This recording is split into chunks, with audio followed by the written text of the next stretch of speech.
Dear students, welcome to our presentation for the research project phase 2.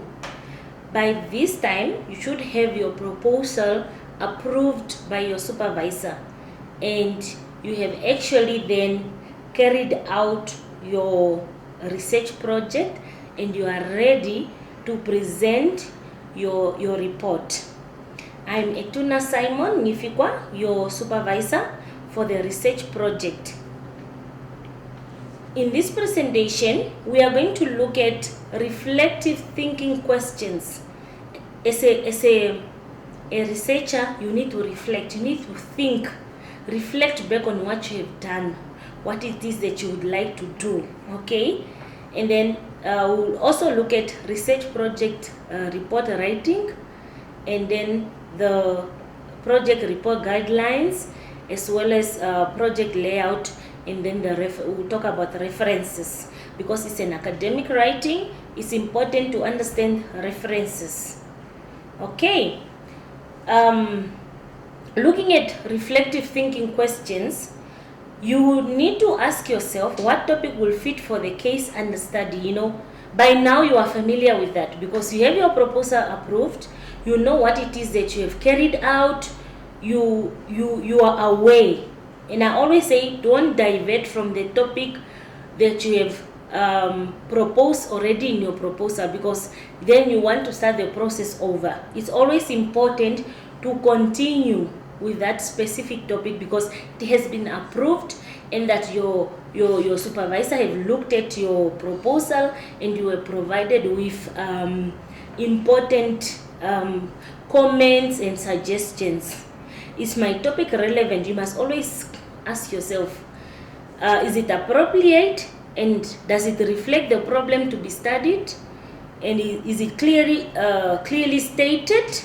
Do I have sufficient current literature available? You need to ask yourself those questions. So this is when you start now to work on your project, because you need to go out there, carry out this project, and then compile a report, which is a requirement before you can complete your project, especially for this course.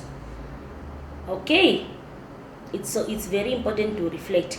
Now let us look at guidelines for project report. You should prepare a research report in your area of expertise or chosen topic as approved by your supervisor in the proposal that you have submitted, and you should ensure that your report is not more than 50 pages long. I'm making an emphasis of this because I've noticed that in the past, students will send out a report with 100 pages, 70 pages. It's not necessary for your project. So maximum, like I say, maximum 40 pages. Good question. Minimum 40 pages. Maximum 50. So let us not go beyond 50 pages. And you should type your proposal, and you should make use of Times New Roman as a font, which is font size 12, line spacing 1.5. So those are very important when it comes to your project report. And also make use of the APA format for both in-text citation and reference list, because remember, as we mentioned earlier, it is an academic writing, it's an academic paper, so it requires academic writing. And do not just describe the content of each subheading, rather describe the relevant information. When it comes to different headings of your project, we'll look at those in more details. And make sure to read through your work and rectify all spelling and grammatical errors. Please don't expect your supervisor to come and correct those errors now, because if you don't read through, I always say proofread your work. Don't submit work with spelling errors. It's not appropriate. Okay, let us look at research project, the layout now for your research project report. You must have a title page. Okay, very important, title page. And then it should contain information of the institution, faculty, course, indicate your personal information, for example, your name, student number, the course and subject code, and then topic or title of your project, as well as you should have a table of content, and this one need to be generated with your computer using the Microsoft Word. If you go to references, then you can just insert the table of content. But how do we do this? You first need to format specific headings in your report before you can generate the table of content. Please do not type table of content. Very important. I caution you not to type it, because I will send you back, and it's not a good feeling. So try by all means to generate it with Microsoft Word. Okay, the project report is presented in several chapters. Remember, when we were talking about proposal, we were referring to sections, né? Now, when it comes to report, your project report, we are making reference to chapters. So we have chapter 1, which is introduction, chapter 2, literature review, chapter 3, methodology, chapter 4, results, chapter 5, discussion of findings, and chapter 6, conclusion and recommendation. So you will notice that some studies, they have up to chapter 5. So it's not a problem if you decide to have chapter 5 with the discussion of findings, including conclusion and recommendations. You are welcome to do so. It's not a problem at all. Okay, then we have appendices as well as references. Those are what is must be included in your report. Appendices, we will also talk about each and every chapter and all this component of your project report in more details. I need to make an emphasis on the preceding sections, because I've noticed in the past that students present their report and they forget about these sections that should be presented before chapter 1. So we are saying that the following preceding sections should be presented before chapter 1, which is list of tables or figure, where applicable, depending if you made use of tables or figures in your report, you need to list them there. And then you need to list abbreviations and acronyms, and then declaration, dedication, acknowledgement, as well as the abstract. So you need to declare that it's indeed your own work, and where you maybe made the reference to other study, you have also credit that as such. And then you need to dedicate whom are you dedicating your project. Very important to dedicate your project at least. And then acknowledgement, you really need to appreciate people who have been there throughout, supporting you. So that is your own writing there. You need to acknowledge your people. You need to acknowledge. And then abstract, you should summarize your project, and we'll also talk about it in more details. Let's look at abstract. An abstract gives a summary of the whole report. So you summarize your whole report in at least in one page, I always say. But if we say maximum 350 words, so you don't need to write 2 pages of it. It's just a brief summary of what your project entails. So you sort of like give a summary there. And then the outlines, you must look at the purpose, research method, findings, main conclusions, as well as recommendations. Very important when you are writing your abstract. You need to tell us what is the purpose, what was the purpose for your study.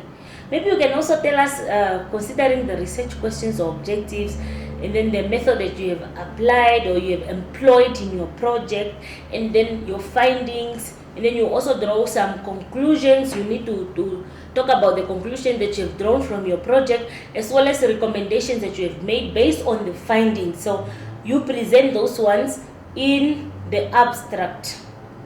The other one is it should mainly be presented in the past tense. Very important. And it's written last. Don't start with it. First do your project. When you are done, you come back and summarize it. Although it's presented in the beginning, but it must really be written last. Once the project has been carried out, once the report has been written, you then summarize in the abstract, and I say maximum 350 words. Moving on, let us start with chapter 1, which is introduction. Chapter 1 outlines. There you are expected to outline the context, background and purpose of your study. And you should present concise background of the study, define terms and set limits of the research. This is what you build. Like I say, chapter 1 is more or less your proposal presented now in past tense. Okay? So your proposal, then you will present it as your chapter 1, your entire proposal. That is basically a summary of your proposal. And it's as that you need to sort of like expand, like when it comes to the background, you need to expand that section. And here you need to understand that the reader or audience can easily identify what, how, why, those how, what, and the why questions. You bring them out there. They need to know why. What is your study all about? How did you carry out your study, or why your study? Those are the questions that your readers will have. And mainly uses past tenses, as I mentioned, and can be written later, although presented first. But it's something that you can present first or later. Like I say, it's a proposal that you have to just summarize and convert to past tense, and you must expand the background of the study as part of the introduction. Okay, important questions for this chapter. You should consider the following questions. What will the result mean to practitioners in the natural settings of their workplace? Like, for example, you're finding what would it mean to the teachers? What would it mean to the learners? What it means to management? It depends on what you are doing. School board, it depends on the study that you are carrying out. Will the results influence programs, methods, and or forms of interventions? What are you trying to come up with? Are you proposing for interventions? So that is very important there. And how might the result contribute to the solution of social, economic, and other types of problems? So understand that here you are sure, you are certain, because you are then presenting your report. You have carried out your study. So when you are coming to present, you sort of like tell us now what happened, because you are certain here now. Will the result influence policy decisions of the maybe Ministry of Education, for example, of the school management, the daily running or operations of the school? In what way do individuals or groups benefit from your study? And what would be improved or changed as a result of the project? So we need to understand that. Like I say, when people ask why your study, what is it that you are trying to improve? Or what do you think that will be improved or changed as a result of that project now that you have carried it out? That is also very important there. Ensure that you are not reinventing the wheel. Very important, and give credit to those who have laid the groundwork for your project. Like I say, credit source of information. Remember, you are relating to other researchers or previous studies that have been done in your field, and demonstrate your knowledge of the research problem, and also demonstrate your understanding of the theoretical and research issues related to your research questions. So we need to know that you understand those questions. It's not just a matter of copying and pasting. You need to write it. You need to know the link between the research question that you came up and the problem that you have identified. So there must be what we call coherence. The information should flow. It must be linked from that particular section in that chapter to the next section. Coherence. Okay, very important there. And then you should be able to identify the key independent and dependent variables of your experiment. So it depends on the study that you have carried out. Maybe if it was a quantitative research, you need to alternatively specify the phenomenon of your study, particularly those who are carrying out quantitative research study. State your hypothesis or theory, if any, for exploratory or phenomenological research. You may not have any hypothesis, is fine. So it depends on the study that you are carrying out. So please do not confuse the hypothesis with a statistical null hypothesis. There must be a distinction there. So those who are doing quantitative research study, you can read further on that and you will be able to understand the distinction between the two. So don't confuse those two. Okay, and set the delimitation or boundaries of your research in order to provide a clear focus. Very important to do. And provide definitions of key concepts. So we'll look at all those in more details. When you're saying definitions of key concept, we want to understand how certain concept, operational terms should be understood in your study. That is very important. You need to provide those definitions, and please make use of APA in-text citation to credit source of information. You need to have reference there. You need to credit source of information. And now we are going to look at chapter 2, which is literature review. The literature review serves several important functions. It's very important for your study, so there's no way we can shy away from it. The most important key is the theoretical conceptual framework that underpins the study. So you need to know that there must be theories that you are going to adopt that will underpin your study or underpins your study, or are you going to develop concept from specific theory? That is what we call conceptual framework. So it depends on your choice in the study that you are carrying out. You must be able to give credit to those who have laid the groundwork for your project, is indicated, and demonstrate your knowledge of the research problem. Very important there. To help frame your literature review, consider the 5 C's. I always advise students to consider the following 5 C's of writing a literature review, because some of students have questions as to how do I write a literature review? How do I compose? How do I come up with my literature review? I've read now, I don't know how to put all this information together. Remember, you should not copy and paste. Now, the 5 C's, let's start with the first one, which is cite.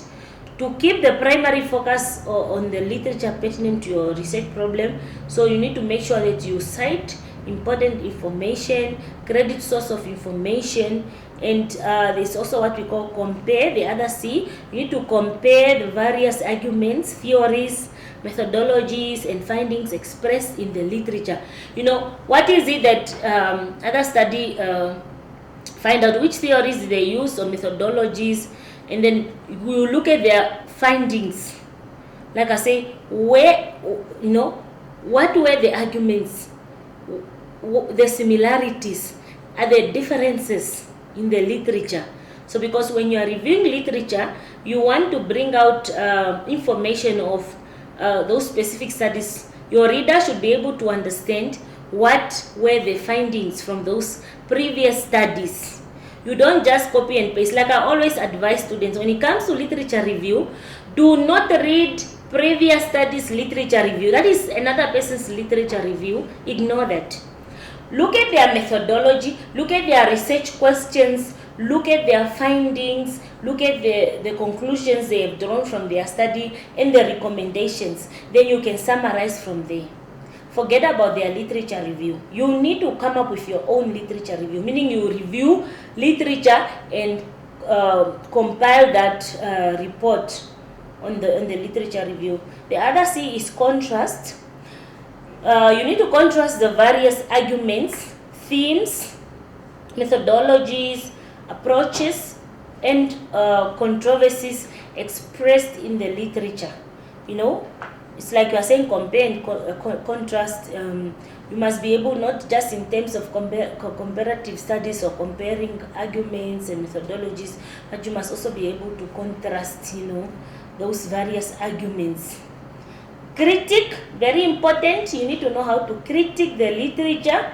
Which arguments are more persuasive and why? Which approaches or findings, methodologies seem most reliable, valid or appropriate, and why? That why questions should always be there. Why? Why do you say so? You must always support your arguments. Then the other one, connect. You should be able to connect the literature to your own area of research and investigation. You don't just present it and leave it there, vague, hanging. It must be linked to your own area of research and investigation. That is what you need to understand there. And then it should also be able to show your ability to critically evaluate relevant literature information. So very important, you need to demonstrate ability to critically evaluate relevant literature information. Like I say, do not just copy and paste, and you must be able to indicate your ability to integrate and synthesize the existing literature. Remember, you are not reinventing the wheel. So the literature is there, it exists, it is out there. Now it's how you demonstrate your creativity so that you can bring it out and link it to your research problem, to your research questions, to the topic or the study that you are carrying out. And you must also be able to provide new theoretical insights or develops a new model as the conceptual framework of your project. What does that mean? Like when it comes to conceptual framework, remember you are developing, perhaps you are adapting and adopting a theory. You then need to come up with your own concept that you are developing from those theories. Like for example, you are doing a study on online assessment and you notice that you want to use TPEC framework, for example. And then you need to say now, maybe for instance, the specific components of this theory are not important to this study. This study will only adopt maybe 4 out of 7 components. And then you talk about those components that you have adopted. You can develop your own framework from that. That is being creative. And then you must also be able to convince your reader that your research will make a significant and substantial contribution to the literature.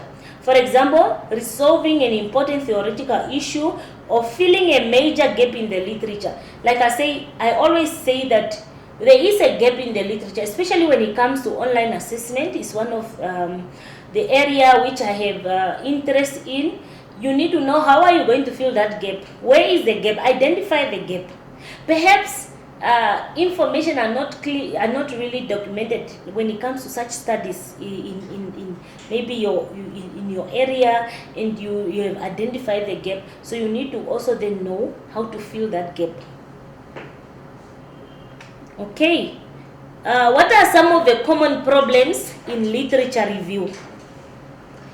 Most students' literature review suffer from the following problems. So it is important for us to look at these problems so that we don't repeat them. So you avoid such.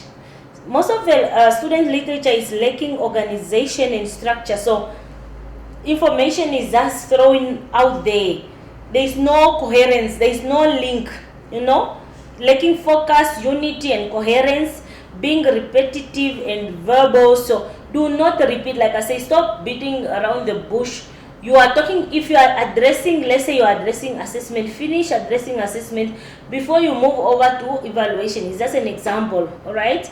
So don't repeat what you mentioned in the other section. So like I say, you must have specific subheadings in your literature review so that you can address whatever ideas in that particular section before you move over to the next section.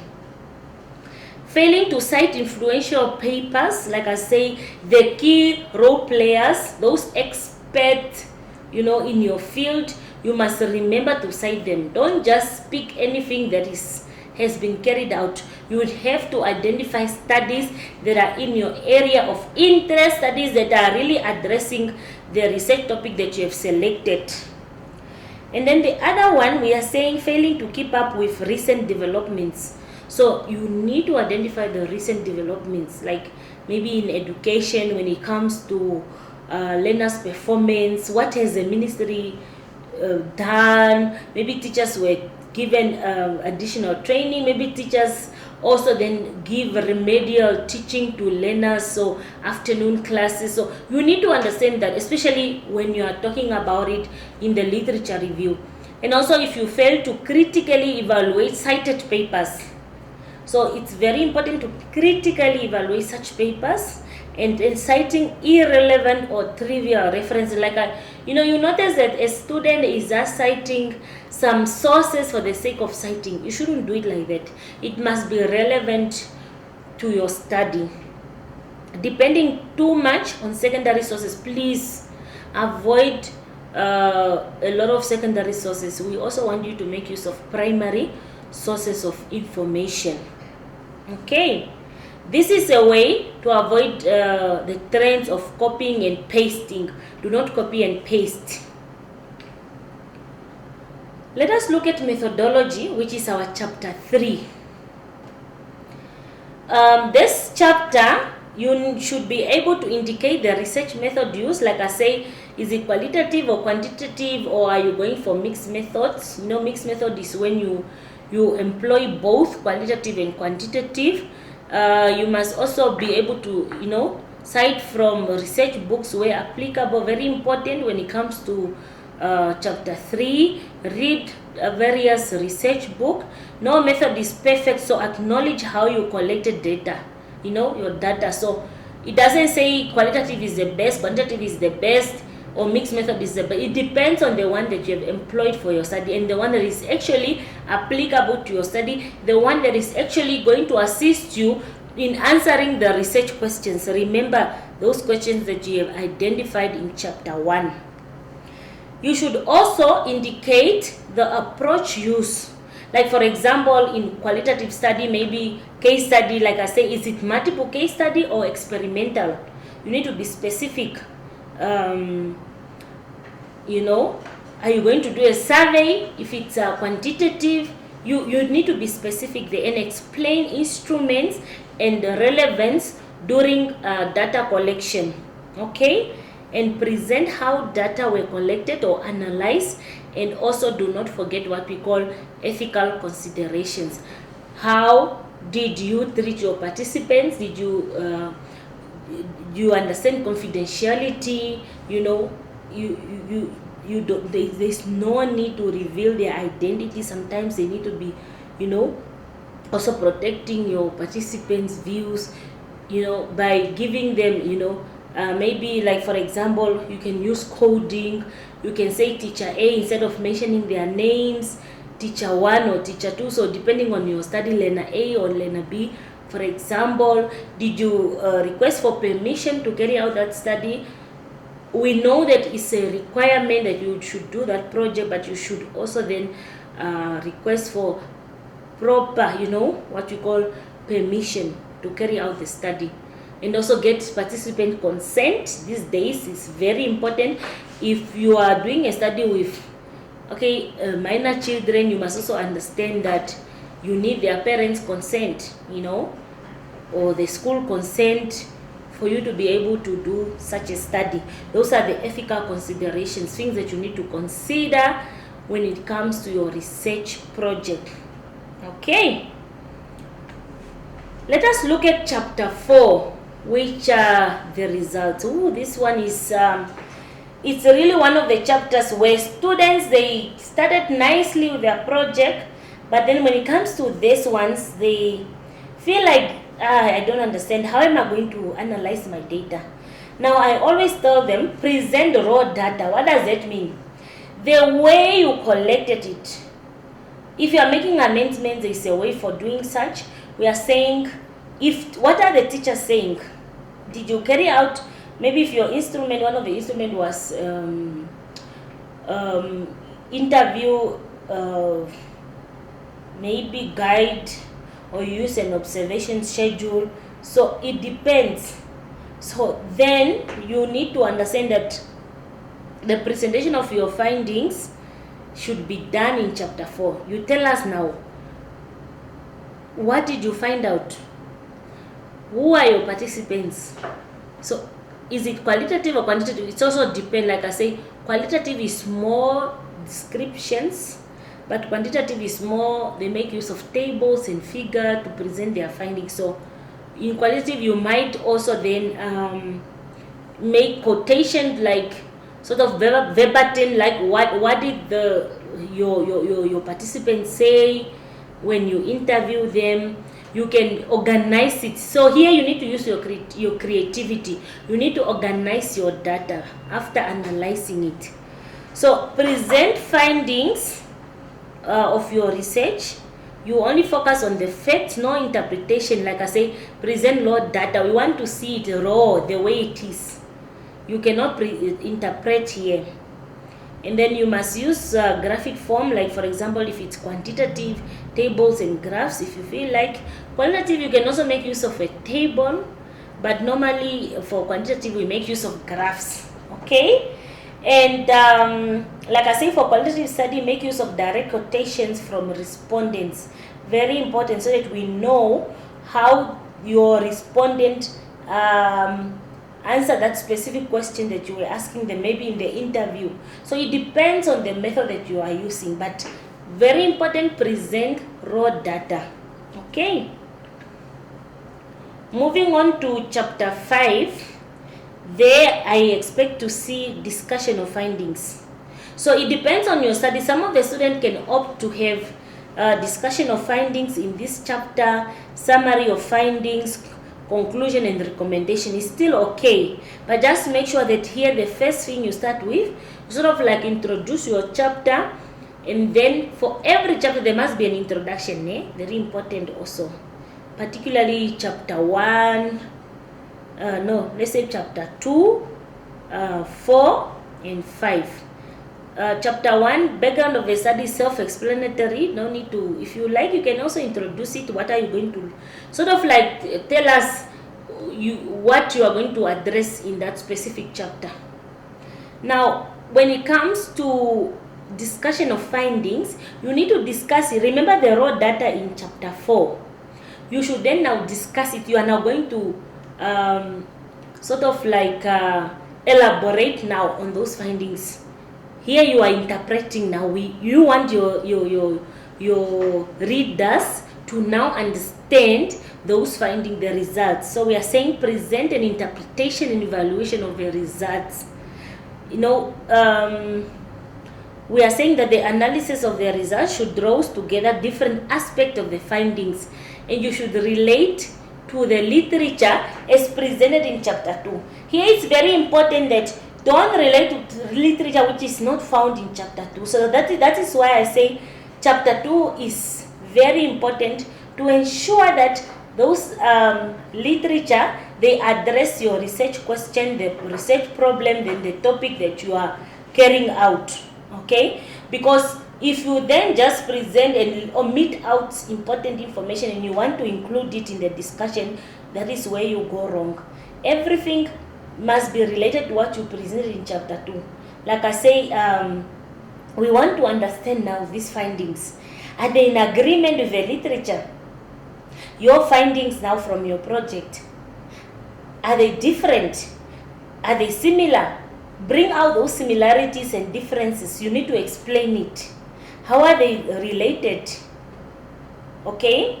And here, once you discuss then your findings, you need to present a summary of findings now. You summarize the findings now.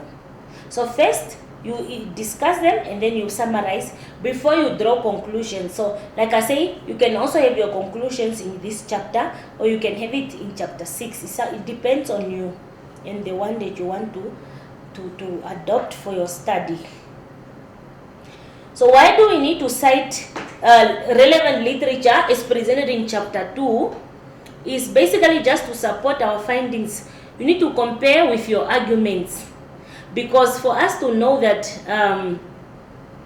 they are in agreement, we need to know and say, okay, you need to relate it to what was presented in chapter 2. Then we know, okay, there is no differences, or maybe these are the differences, these are the similarities. You bring those out. So that is basically very important there.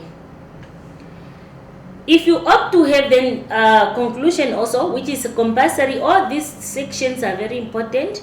You need to give a brief statement of what was found, why the study should be done, or why was it done, why did you carry out that study, the specific purpose of the study, and the research questions it attempt to answer. You know, remember you are presenting it in past tense, ne?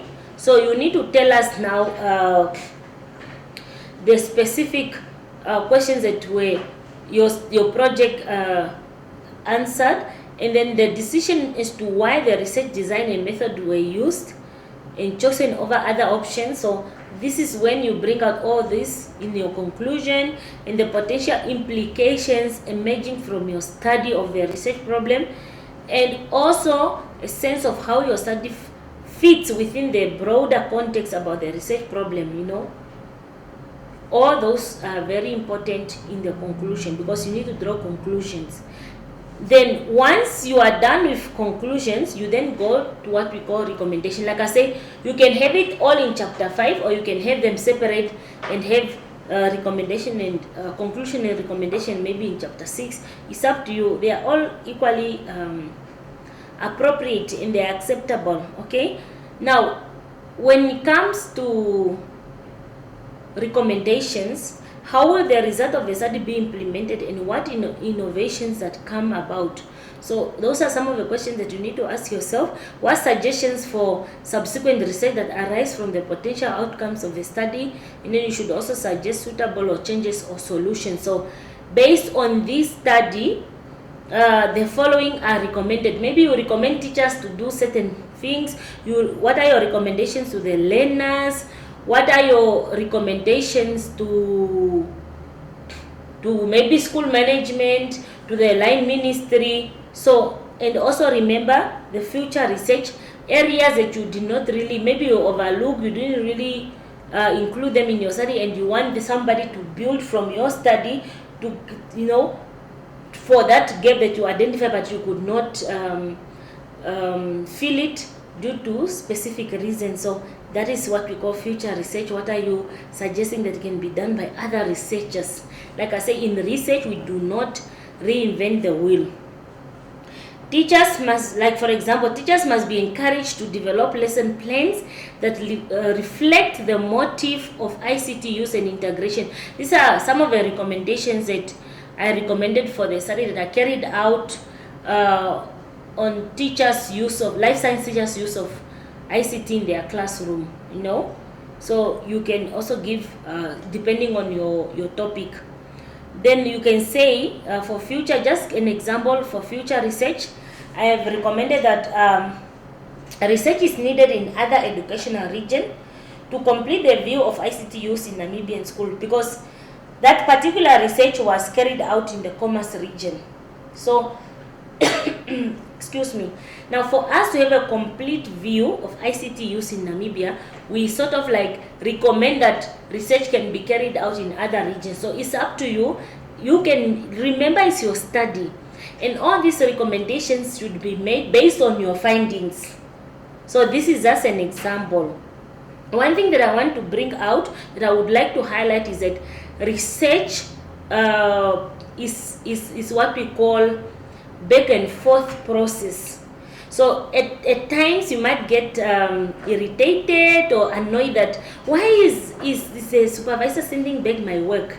So sometimes you send out your report believing that it's complete, and then you hear your report is incomplete, or your report, you need to focus on this. So it's a back and forth process. So we need to be patient, we need to really focus, we need to look at the recommendations, let's say suggestions from the supervisor, the comments, and work on those comments. So it's always important to follow this guideline so that you don't make a mistake. Now, when it comes to appendices, we are saying these are attachments of additional information like survey, questionnaire, glossary, etc., permission letters, instrument use. Those are the attachments that you should include in your report, straight. We can make, or your readers can make a reference to. Like, for example, interview schedule and observation guide as your instrument. That is just an example. So it depends on the instrument that you use. You must also attach it to your project as an appendix. Okay. References. This is also very important for your project. Like I say, it's an academic writing. All references you should be listed on the reference list or references. And then you must make use of line spacing 1.0 just for the references, please. 1.0, and it should be presented in APA referencing style. So that is just an example of how you can present your reference list. These are the links that you must visit just to read further. It's always important to do further reading before you can compile your project report. And last but not least, I just want to share my contact details and email address. You must always email your project report. You can email me at etunangifikwa@gmail.com or the email provided by the institution. Very important. You need to get in touch with the course coordinator to just give you the email that is acceptable. And then the mobile number, you can contact me at 085 266 3698 if you want to make a follow-up. But don't, please, I caution you, do not send me several emails. Just drop one email, I will reply. I always reply, I can assure you. Be rest assured that your supervisor will reply, and once the supervisor reply, you must also reply back to that email when you are sending back or making changes, so that we can keep, record of what you have done. It's always important to make future references. And then the best time to contact your supervisor is between 8:30 and 16:30. Thank you for your time. I'm wishing you all the best with your project, and I'm looking forward to reviewing your project report and grading your report accordingly. Thank you.